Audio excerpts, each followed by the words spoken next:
Welcome back to Hardball. Thanksgiving is usually a lighter week for the White House, but President Obama has been busy addressing the problems in Ferguson 2 days in a row, including asking people to apply any anger here into civic action.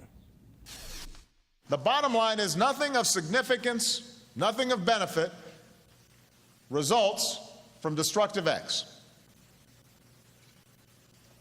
I've never seen a civil rights law or a health care bill or an immigration bill result because a car got burned.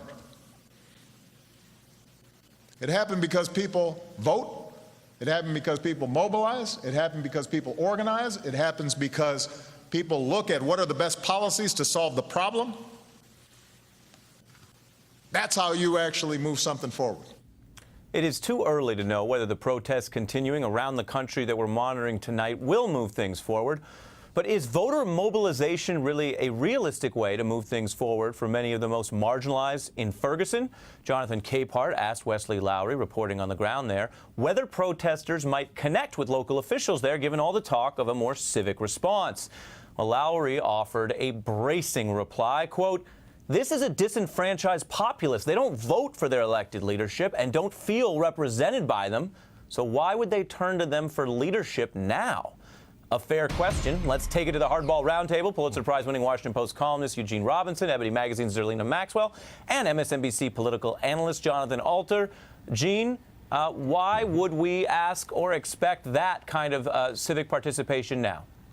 Well, I don't know. You don't expect anything, but I think that's what you need, right? That's the way our system works, and so what I think people need to focus on are specifics, specific candidates, specific proposals, specific ideas, specific concrete things that they can vote for that make it worthwhile to get out and vote. But I wonder, and you're Gene, starting in a hole, basically. If I can push back on it a little, Gene, let me ask you: is there something of a false distinction here, though? The idea that you have to do everything and we should get people mobilized, voting, and do politics because that's what a lot of people associate as a way to make change, or whether protests here are their own type of politics, whether people register or not, because that's some of what we're seeing around the country. I can tell you, I don't think the voter registration rate is 100% at all these events, and I'm not convinced that has to be a bad thing. I want your response, and I want to play for you an unlikely advocate of street protests here. Listen to this new sound from The Tonight Show from Bill O'Reilly. African Americans, some of them, not all, feel that the justice system does not give them a fair shake. That's a legitimate protest. Sure. And I respect that, because things don't change in this country unless you protest. They don't get better unless you protest. Gene? Well, no, that's absolutely right. But there is clearly a role for protest. I'm not saying there is no role for protest, because there has been my entire life. I wouldn't be here without protest. But at some point, that protest does have to get translated into action, and hopefully that energy can get translated into concrete change. But you need the energy first, clearly. Zerlina, what do you think of what we're seeing around the country here? Is it political, or is that what folks want it to be who follow politics, but it's something else entirely? Well, I think it's a combination of both. I think that a lot of the mobilization that's been done on social media all across the country, at a lot of these events, there are voter registration efforts in order to sort of connect those two pieces together. But just as far as a suggestion, one of the ways in which to enfranchise the folks in Ferguson is to change the date of their local elections, which, as reported in August, when all of the flare-ups began, their local elections are held the first Tuesday in April, and African-American turnout in those elections has been as low as 6%, where compared that to 2012, where African-American turnout was on par with white turnout in Ferguson. So I think that's one thing tangibly, as far as a suggestion, to help more of the people in Ferguson know that the election for their local officials, including the district attorney, is taking place, so that they can then participate in their self-determination. Jonathan, you've spoken about the low turnout there in Ferguson as well. Yeah, but I think you want to also draw a distinction between Ferguson and what's going on in the rest of the country. You know, you have these protests all across the United States. So the big question now is, what should the agenda be? And I think we should think, as Gene said, very specifically. And to me, something that is very much needed are these vest cameras for every police officer in the United States.